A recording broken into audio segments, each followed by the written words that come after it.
Oh, yes, my love. Kuti vana kuko. Panapi kwa? Kana vana pasi nevedu uchikwadza vana. Kiki usata zvekuda ujere wa munhu mukuru na mutsoma. Kuna ukwadza vana vedu apo ngukanda vana kunipe vana vangu. Kiita serious wa munhu mukuru Kiki. Izvi tu expecta mwana na nhasi uri kutsomana nezvidhori. Izvi mwana achizvarwa ndiye anenge otamba nezvidhori. Achitamba nezvidhori zvani? Sunoda tese? Unomutengera kazvake neitamba nezvidhori zvangu eitamba nezvidhori. Kwe mwana anenge aitamba unopenga here Kiki? Ange aitamba zvone zvidhori zvake. Kwana baba anotengera. Kura iwe Kiki. Kukura chicha. Ndakakuudza kuti uri chitoko. Ndakakuudza kuti uri chitoko. Hapana basi zvondipe vana vangu.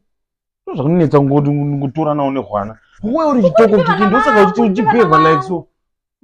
Chimwe uya kuzororwa usina nhombo chi. Kutizira usina nhombo, kutizira usina nhombo.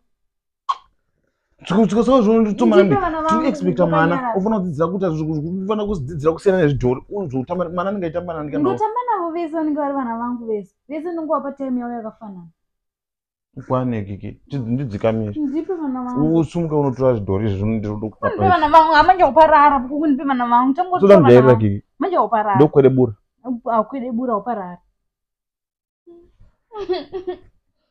Kiki sikuronzerera kuti utimire zvidhori nanhazi mwana anozviita sei Kiki ndimundiudzawo nayo aiwa torerwa nahutoko moga ndokutaurirai ndakakuudza kwava ri chitoko Kiki ndozvinonetsera munhu aini ndazvikoniwo aiwa izvino mwana akauya pano ndine vana vaviri iwewe nemwana